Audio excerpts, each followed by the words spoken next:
Igitabo ubuzima bufite intego, umunsi wa 33, imikorere y'abagaragu nyakuri. Ushaka kuba ukomeye agomba kuba umugaragu w'abandi. Mariko 10:43. Uzamenya icyo bari cyo niwitegereza ibyo bakora. Matayo 7:16. Uburyo bwo gukorera Imana ni ugukorera abandi. Isi yo ivuga ko gukomera ari ukugira ubutware, ubutunzi, kumenyekana n'umwanya wo hejuru. Iyo ushobora gutegeka abandi bakagukorera, ubwo uba wabishyikiriye. Muri iki gihe cyacu kigendera ku muco wa njye, njyewe, kwitwara nk'umugaragu w'abandi ntabwo ari inyigisho ishishikaza rubanda. Ariko Yesu we yavuze ko gukomera bigaragarira mu byo ukorera abandi kuruta umwanya ufite. Imana ipima gukomera kwawe ireba umubare w'abantu ufitiye akamaro kuruta kureba umubare w'abagukorera. Ibi bitandukanye cyane n'uburyo bw'isi bwo kumva gukomera ku buryo bitugora kubisobanukirwa ndetse bikarushaho kutugora iyo uvuze kubishyira mu bikorwa. Abigishwa ba Yesu bigeze kujya impaka bibaza umukuru muri bo uwo ari we. None imyaka 2000 nyuma yaho, abayobozi ba Gikristo baracyarwanira imyanya no kujya hejuru mu itorero, mu madini no mu miryango ya Gikristo. Ibitabo ibihumbi n'ibihumbi byaranditswe ku buyobozi, ariko hari bike cyane byanditswe ku kuba umugaragu w'abandi. Abantu bose bashaka kuba abayobozi, ntawe ushaka kuba umugaragu. Buri wese yahitamo kwambara inyenyeri ari generali kuruta kuba umusirikare usanzwe. Abakristo iyo biswe ko bikosoye bashaka kuba abayobozi b'abagaragu, ariko batabaye abagaragu gusa. Ariko gusa na Yesu ni ukuba umugaragu, niryo zina yiyise. Nubwo kumenya imiterere yawe ari ngombwa ngo ushobore gukorera Imana, kugira umutima w'umugaragu bigira umumaro kurutaho. Ujye uhora wibuka ko Imana yakubumbiye gukorera abandi, ntabwo yakubumbiye kwirebaho. Nutagira umutima w'umugaragu, uzagira ikigeragezo cyo gushaka gukoresha impano zawe kubw'inyungu zawe bwite. Uzagira ndetse n'igishuko cyo gushaka kuzitwaza nk'impamvu yo kudakora imirimo imwe n'imwe. Rimwe na rimwe Imana igerageza umutima wacu iduha gukora imirimo itandukanye n'impano zacu. Iyo ubonye umuntu aguye mu mwobo, Imana ishaka ko umufasha kuvamo kuruta uko utangira kwitwaza ngo ibi si ibyanjye kuko ntafite impano yo gutabara cyangwa yo gufasha. Nubwo ushobora kuba udafite impano yo gukora umurimo uyu n'uyu, Imana ishobora kuguhamagarira kuwukora iyo ntawe ufite iyo mpano uhari. Umurimo wawe w'ibanze uzabaho imiterere yawe ikwerekeza, ariko umurimo wawe w'inyongera uzabaho ukenewe hose mu gihe runaka. Imiterere yawe yerekana umurimo waremewe, ariko kugira umutima wa kigaragu nibyo byerekana ikigero cyo gukura kwawe. Ntabwo bisaba impano runaka yihariye cyangwa ubuhanga ngo ushobore gusigara nyuma y'amateraniro usukura aho mwateraniye cyangwa uterura intebe. Buri wese ashobora kuba umugaragu, icyo bisaba ni umutima ubikunze. Umuntu ashobora gukora mu itorero ubuzima bwe bwose ariko atari umugaragu. Ugomba kugira umutima w'umugaragu. Wamenya ute rero ko ufite umutima w'umugaragu? Yesu yaravuze ngo uzamenya icyo bari cyo niwitegereza ibyo bakora. Abagaragu nyakuri bahora bari hafi biteguye gukorera abandi. Abagaragu ntabwo buzuza amasaha yabo n'ibindi bintu byatuma bataboneka mu gukorera abandi. Bahora biteguye kwitaba iyo babahamagaye ngo bakorere abandi. Nk'uko abasirikare bahora biteguye, n'abagaragu nabo bagombye guhora biteguye. Umusirikare uri mu kazi yirinda kwivanga mu by'ubuzima bwa buri munsi kugira ngo ashobore kunezeza uwamwandikiye ubusirikare. Niba ukorera abandi iyo wumva bitakubangamiye gusa, ubwo ntabwo ufite umutima w'umugaragu. Abagaragu nyakuri bakora ibyo basabwa kabone n'iyo bibabangamiye. Ese uhora witeguye gukorera Imana igihe cyose yagukenera? Ishobora guhindura imigambi yawe ntibigutere kwitotomba. Iyo uri umugaragu ntabwo wihitiramo aho uzakora n'igihe uzagirayo. Kuba umugaragu bivuga guhara uburenganzira bwo kwikorera gahunda y'ubuzima, ukemerera Imana guhindura ibyo ukora igihe ishakiye. Nuhora wiyibutsa uko utangiye umunsi mushya kuri umugaragu w'Imana, ibikurogoya ntibizongera kugutera umujinya ukundi, kuko gahunda yawe y'ukuri izaba igizwe n'ibyo Imana izajya ihitamo kuzana. Abagaragu babona ibibarogoya nk'uburyo bushya Imana iba ibahaye bwo kuyikorera, bityo bakishimira uwo mwanya bahawe ngo bitoze gukorera abandi. Abagaragu nyakuri bita ku bukene bw'abandi. Abagaragu bahora bagenzura uburyo bwose babona ngo bafashe abandi. Iyo babonye ikintu gikenewe bihutira gushaka uburyo bwo gufasha, nk'uko Bibiliya ibitegeka ngo uko tubonye uburyo tugirire bose neza, ariko cyane cyane abo mu nzu y'abizera. Iyo Imana ishyize imbere yawe umuntu ufite ikibazo, ubwo biguhaye uburyo bwo gukura mu kuba umugaragu. Ubone neza ko Imana ivuga ko ubukene bw'abo mu nzu y'abizera bugomba guhabwa umwanya wa mbere, aho kubushyira ku murongo wa nyuma w'urutonde rwawe rw'ibyo ugomba gukora. Kenshi duhusha ibihe byo kugirira neza abandi kubera kutabyitaho cyangwa kutihutira gukora ibyo umutima wacu utubwira. Ibihe byo gukorera abandi ntabwo bikunze kuramba, bihita vuba kandi kenshi ntibigaruke. Nubona uburyo bwo kugirira umuntu neza ujye wihutira kubikora. Ntukarerege mugenzi wawe umurindiriza ejo niba ufite ubushobozi bwo kumufasha uyu munsi. John Wesley yari umukozi w'Imana w'igitangaza. Intego ye yaravugaga ngo jya ukora ibyiza ushobora gukora byose, ukoresha uburyo bushoboka bwose, aho bishoboka hose, ibihe bishoboka byose, ku bantu bashoboka bose, uko uzaba ushoboye kose. Ibyo ni byo gukomera nyakuri. Ushobora kubitangira ureba uturimo dusuzuguritse tudafite umuntu n'umwe utwitaho, ugakora utwo turimo nk'aho ari imirimo ikomeye kuko Imana iba irimo kubireba. Abagaragu nyakuri bakoresha neza ibyo bafite. Abagaragu ntabwo bishakira impamvu zo kudatabara ngo barazike ibintu cyangwa bategereze ibihe byiza. Abagaragu ntabwo bigera bavuga ngo umwe muri iyi minsi cyangwa ngo igihe gikwiye nikigera. Bakora ibyo bagomba gukora batarindiriye icyo ari cyo cyose. Bibiliya iravuga ngo nuhora utegereje ibihe byiza ntacyo uzigera ugeraho. Icyo Imana igushakaho ni uko ukora ibyo ushobora gukora ukoresheje ibyo ufite aho waba uri hose. Umurimo kabone niyo waba udakoze byuzuye uruta guhora mu migambi myiza idasohoza. Impamvu abantu bamwe batagira icyo bakorera abandi ni uko bahorana ubwoba ko badafite ubushobozi buhagije bwo gufasha. Abo baba baremeye ikinyoma kivuga ko gukorera Imana ari iby'abantu bagaragara cyane. Hari amatorero yashyize icyo kinyoma imbere, ashyira hejuru gukora neza by'agahebuzo, bityo abantu bafite ubushobozi buciriritse bagashidikanya kugira icyo bakora. Wenda waba warigeze kumva aho bavuga ngo niba udashobora kubikora neza by'agahebuzo, we kwirirwa ubigerageza.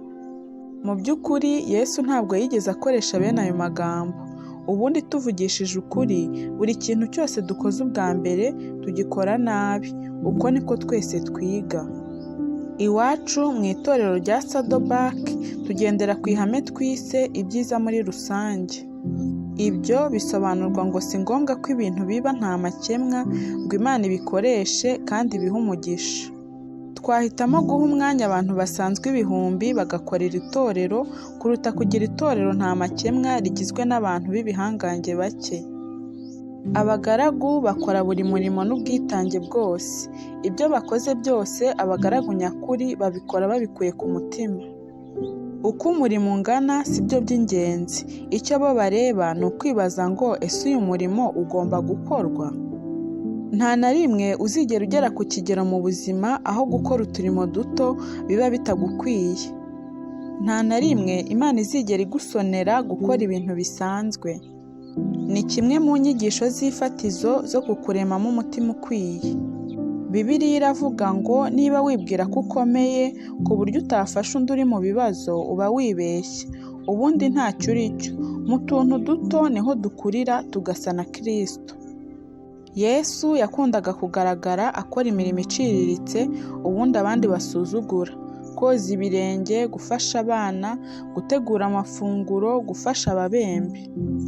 Nta murimo n'umwe yumvaga arenze, kuko yivugiraga ko icyamuzanye ari ugukorera abandi. Ntabwo ibyo yabikoraga ashinyirije kubwo kubangamira gukomera kwe, ahubwo nibyo byamugiraga ukomeye, kandi yifuza ko dutera ikirenge mu cye. Gukora uturimo duto kenshi byerekana umutima wagutse.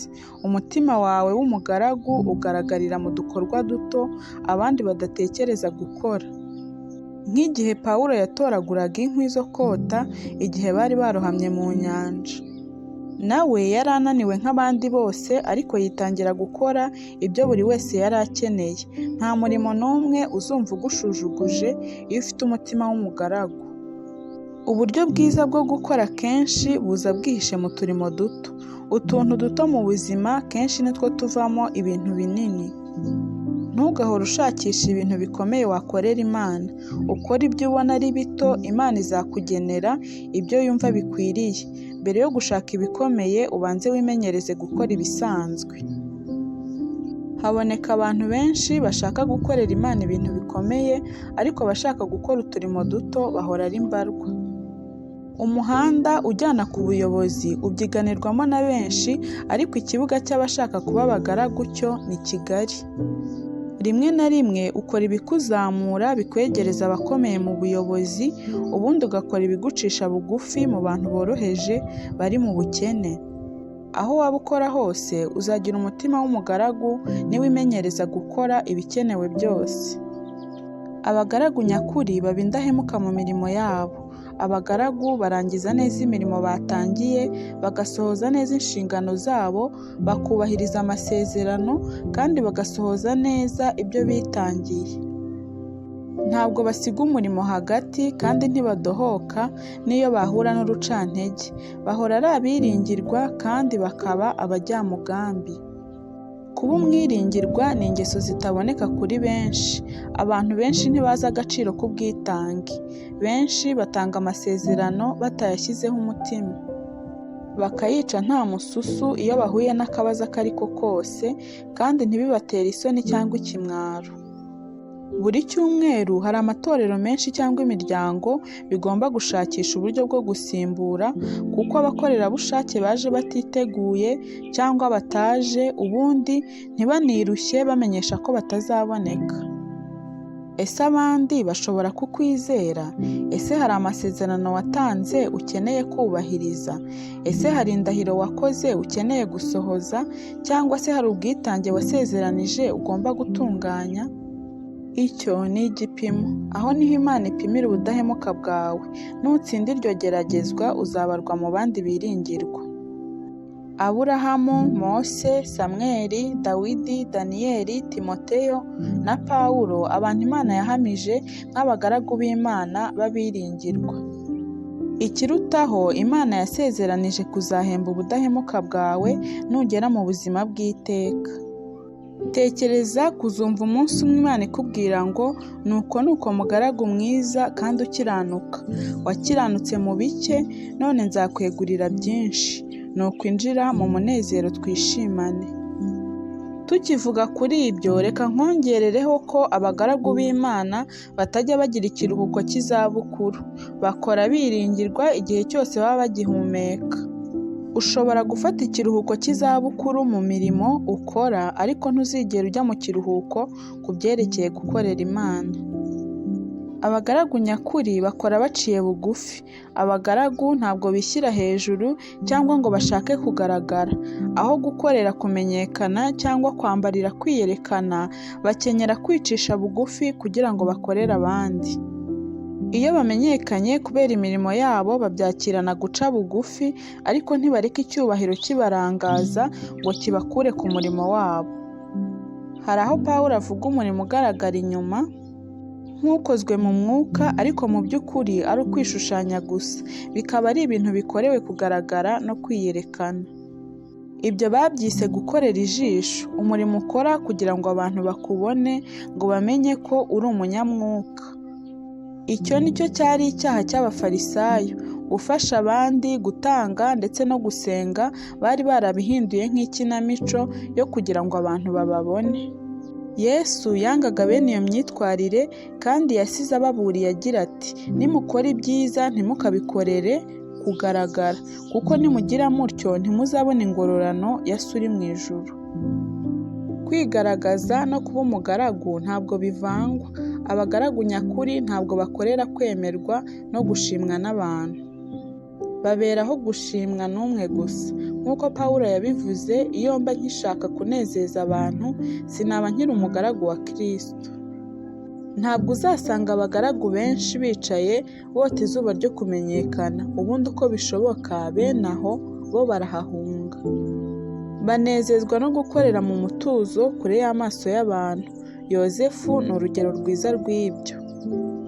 Ntabwo yigeze agerageza kwiyamamaza, ahubwo yakoreraga shebuja Potifari yicishije bugufi. Nyuma akorera umukuru wa gereza yari afungiyemo, nyuma akorera umugaragu wari ushinzwe imigati ya Farawo n'uwari ushinzwe vino ye, kandi iyo myitwarire Imana yayimuhereye umugisha. Ubwo Farawo yari amuzamuye akamushyira hejuru, Yozefu yakomeje kugendana uwo mutima w'umugaragu, kabone n'imbere ya bene se bari baramugambaniye. Ikibabaje ni uko hari abayobozi benshi batangirana umutima w'umugaragu bakarangiza bahindutse ibihangange. Iyo bageze aho bararikira guhora bagaragara, bakibagirwa ko iyo amatara ahora agutunze mu maso bigeraho bikagutera ubuhumyi. Ushobora kuba urimo gukorera Imana ahantu hato hadatuma ugaragara cyane, ukumva nta wibuka kubaho cyangwa se ngo abe akwitayeho. Umva neza, Imana yagushyize aho uri kubera impamvu. Izi n'umusatsi wose wo ku mutwe wawe, kuko wose yawubaze, kandi yo izi aho ubarizwa. Uguma aho yagushyize kugeza igihe izihitiramo kuhagukura, kandi igihe izashaka kujya ahandi izabikumenyesha. Umurimo ukora ufite agaciro mu bwami bw'Imana. Ubwo Kristo azerekanwa, namwe muzerekanwa uko muri by'ukuri muri mu bwiza. Igihe mugitegereje mwishimire guca bugufi. Muri Amerika hari inzu zigera kuri 750 zitangaza amazina y'ibihangange ku isi. Hari ibitabo birenga 450 bya ninde uvugwa muri iki gihe, ariko ntabwo uzasanga amazina menshi y'abagaragu nyakuri muri bene izo nzu cyangwa bene ibyo bitabo.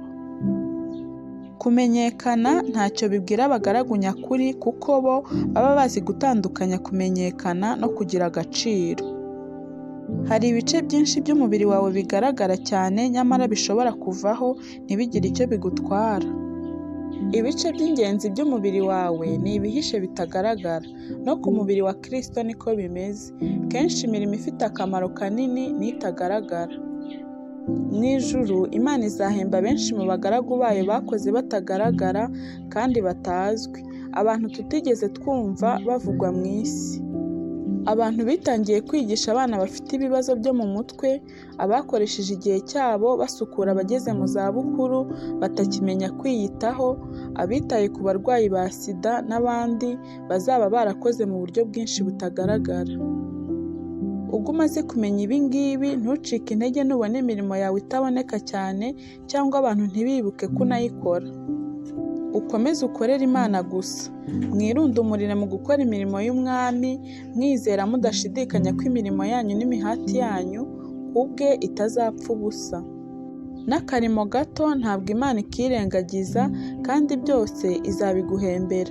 Ujye wibuka aya magambo ya Yesu ngo, kandi uzanywesha umwe muri aba bato ku gacuma k'amazi akonje gusa, kuko ari umwigishwa wanjye, ndababwira ukuri yuko atazabura ingororano ye.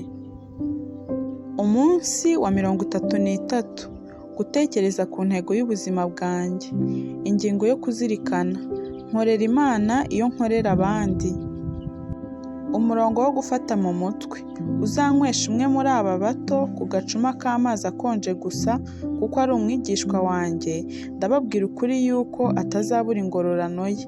Matayo 10:42.